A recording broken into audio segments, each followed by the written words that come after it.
Well, welcome to the podcast. I'm your host, Jose, and he's Jose. Both Jose's. And we're here now because of, the little situation that we had earlier. Technology turned their back on us. So we're, in retribution, we're using technology to get what you guys deserve. Technology fighting against technology. Yeah, so here we are, okay? And we're going to talk today about bridges and inspiration. Building bridges. Building bridges. And inspiration. And inspiration. For you guys, my first question tonight was going to be if we would be live in front of each other. My first question was going to be to you tonight. And that first question was going to be, what is your source of inspiration? What do you consider inspiration to be? Wow. What does the word inspiration actually mean? How do you get inspired? Who inspires you, or what inspires you? Those will be my questions. So, it's a great topic because inspiration, something that I found out, is that the etymology of the word inspiration has the word spirit in. Mm-hmm. And the word spirit is also connected to the word air, also connected to the word breath. So, when you are inspired, it brings life to you.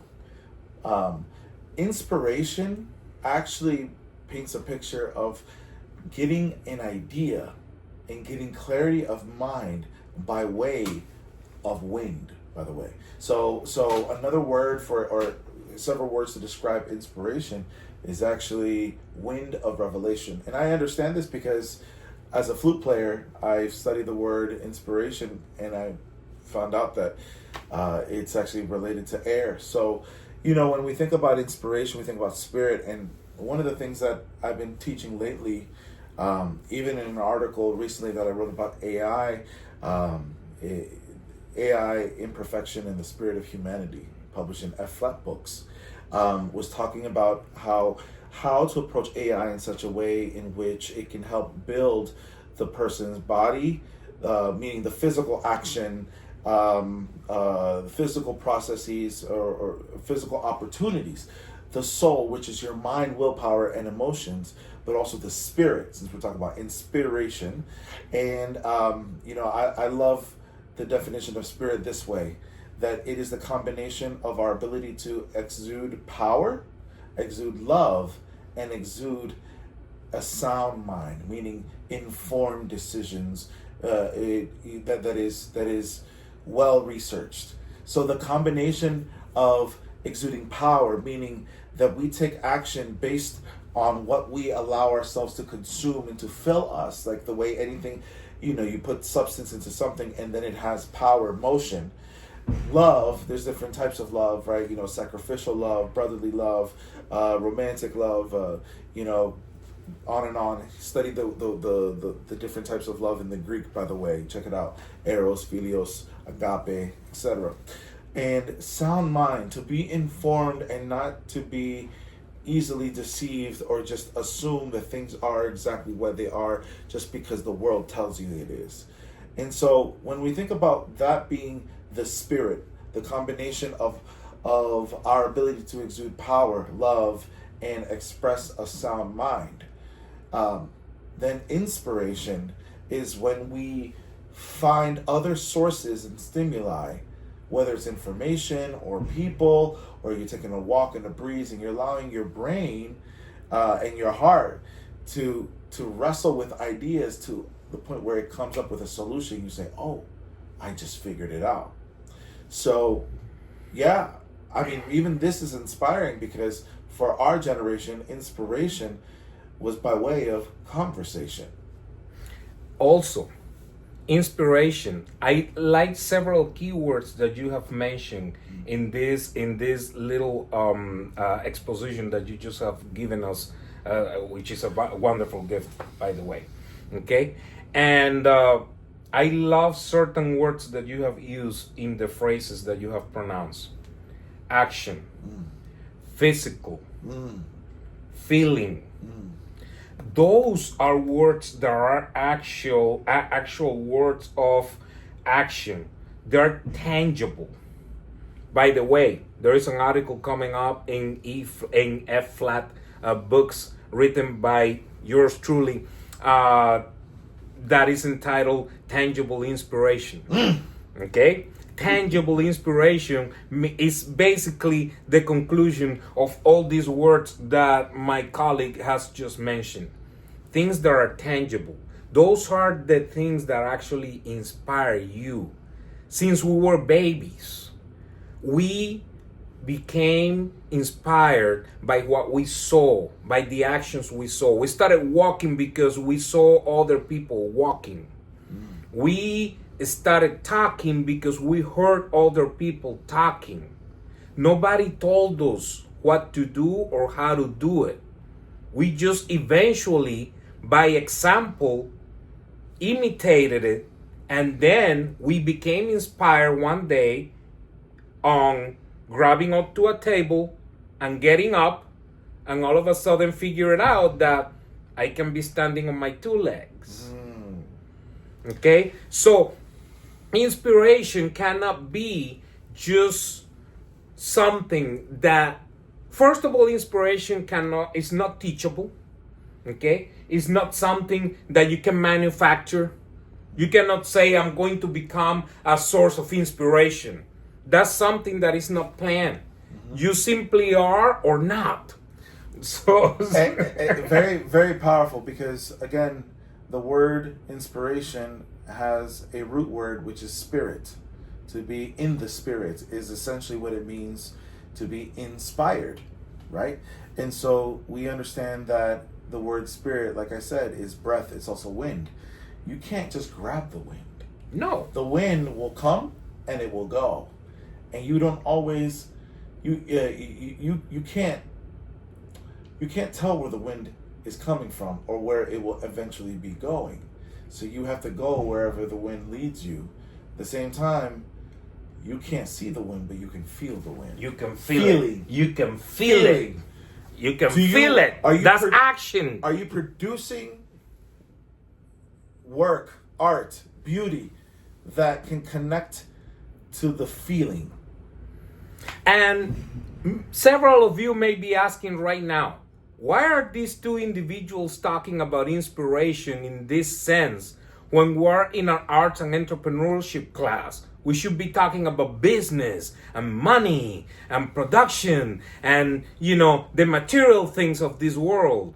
Well, there is a subject that we have taught since the beginning of this course, and has been, how are you going to build your base, your followers, the people that are going to consume your product? Needs to be people that are going to be inspired by you to become interested, invested on your product. You need to inspire them. You need to expose them to that. Sometimes inspiration, and I would say most of the times, inspiration could change the vision that you have of things. For example, I did not want to play trombone. That was not my main source of inspiration. Why? Because I was never exposed to a good trombone sound.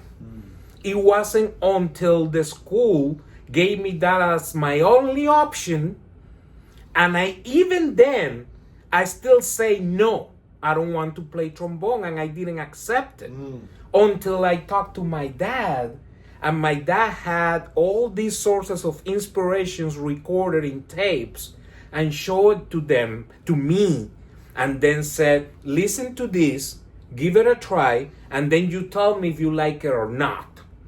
And that is when I heard the sounds of Scott Hartman and the Empire Brass and the Canadian Brass and the German Brass. My dad didn't know the names. He just had a really good pair of ears and said, this thing sounds amazing. He was inspired by the sound without knowing who they were. He just identified them as amazing and good. He wasn't led by propaganda or by names or judging by names. He judged by the sound he heard. And he identified them as, this is good.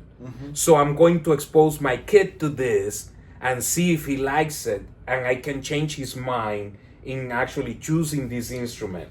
I went on Monday morning and picked up the trombone from the same corner that was left on Saturday, because nobody else had the opportunity that I got to be inspired by the action of their sound and by the action of my dad showing me that sound. That's absolutely incredible.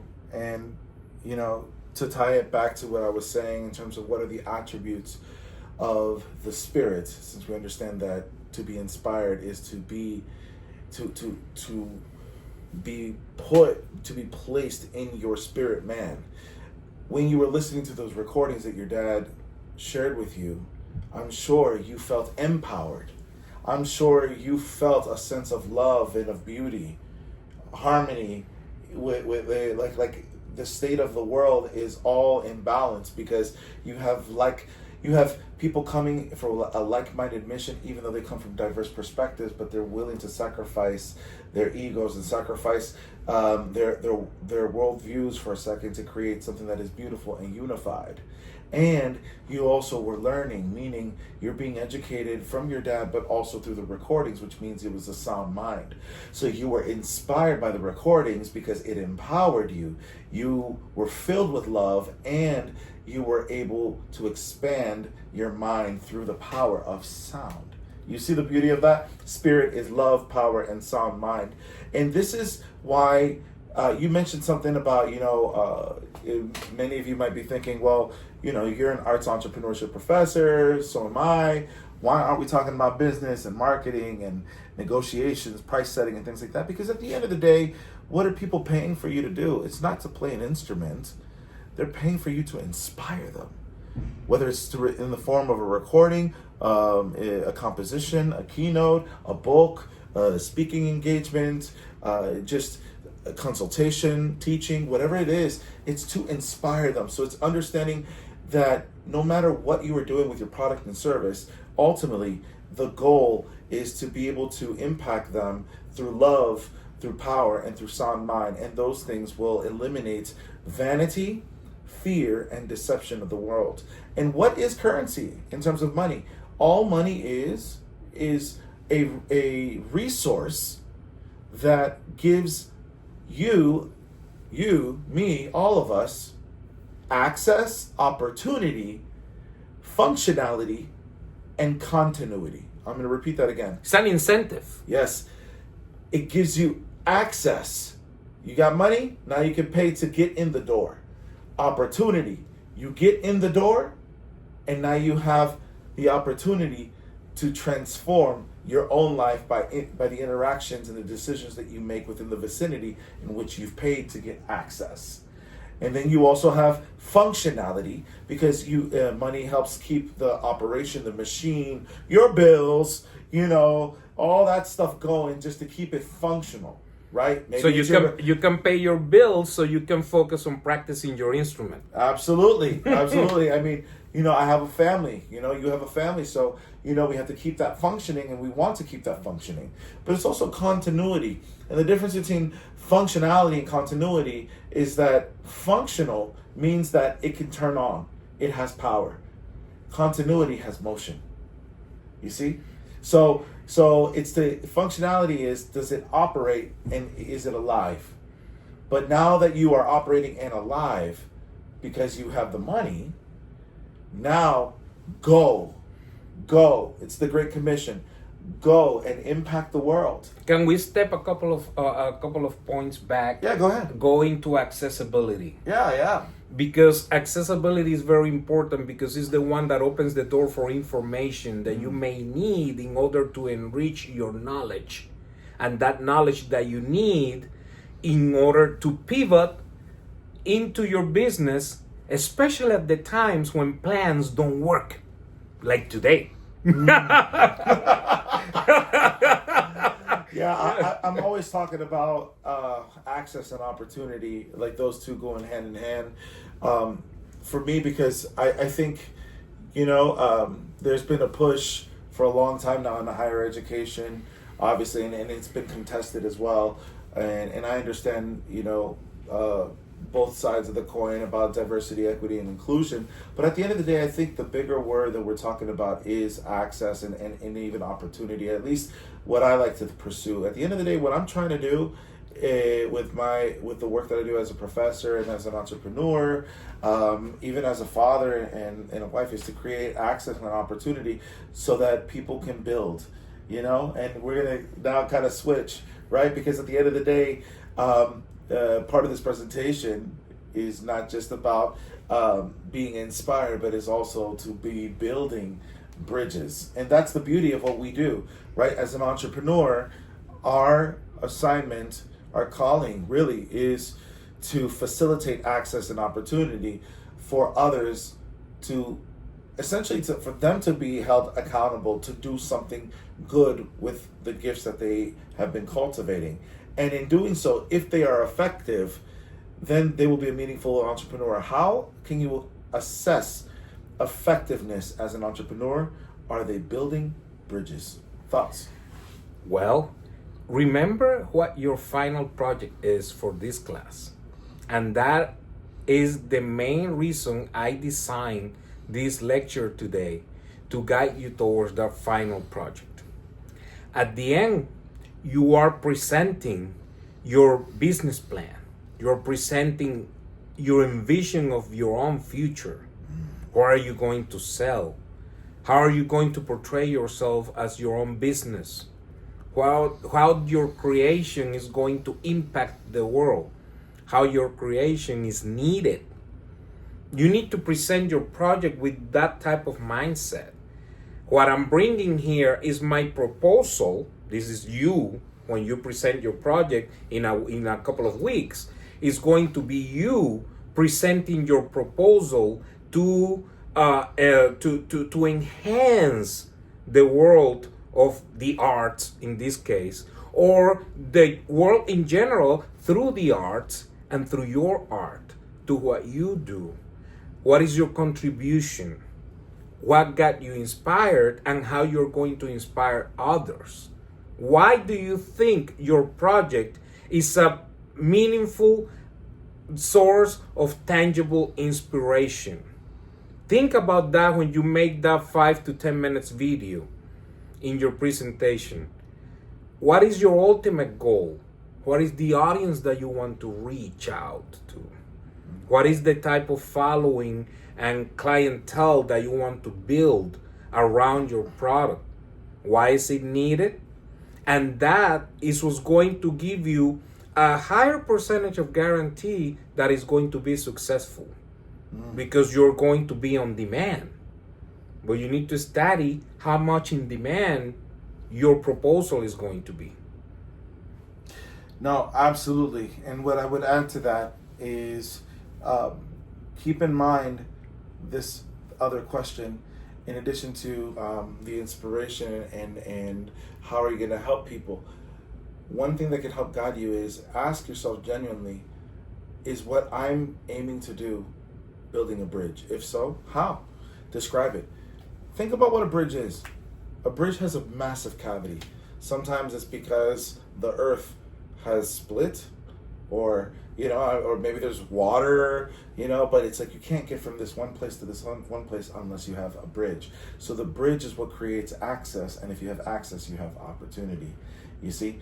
And so thinking about that, because like at the end of the day, why does the world need another entrepreneur or another flute player, trombone player, artist, historian? I mean, whoever is taking this class, whatever your discipline is, why does the world need another one? And the thing is that what you do and the value of what you do is not based on your role. It's based on who you are, which is identity. And then from there, you have to express your identity, which is purpose. From there, you express your purpose, which are the different roles that you express your purpose, ultimately your identity. Understanding that the work that we do as arts entrepreneurs, arts is, I like to define it as humanity expressed. Entrepreneurship, I like to define it as the intersection of expressing creativity and seeking solutions to address a mission. So we got to go from point A to point B. this company that's hiring me, this concert hall that's hiring me, this record label that's hiring me, This gallery, whatever it is. When people want to hire you, and they will hire you because they trust you. They trust you because they see a viable plan of action to get from point A to point B, and thus a bridge. What are you doing that is going to help them accommodate and to get access maybe to a community that they've never been able to reach quite as well? You know, I would encourage you as entrepreneurs. I know you have a lot of zeal, a lot of ideas, but what I would encourage you, if you can take away anything, is this. Don't just ask questions. When you ask questions, take time to listen to the heart of what is being asked, and then address the heart of the company or the individual's desire. And if you can come up with a creative way and seek solutions to address that mission through bridge building, you will undoubtedly inspire the community that you are involved with. Well, That's it. thank you so much. Thank you for everything, Dr. Ruiz. Dr. Ruiz and I conceived the foundation of this program, thinking of you, thinking of every one of you, every one of our students. One day I sat with Dr. Ruiz and say, my department needs this specific program because our students deserve to have the opportunity, the access to find what their bridge is, what their community is, what kind of community they need to build, and understand that things are not done by ourselves. We need to build a community, and sometimes communities need to have a bridge in between to be able to access each other. And where there's community and when there is a bridge, there is inspiration. Thank you, guys. Thank you so much.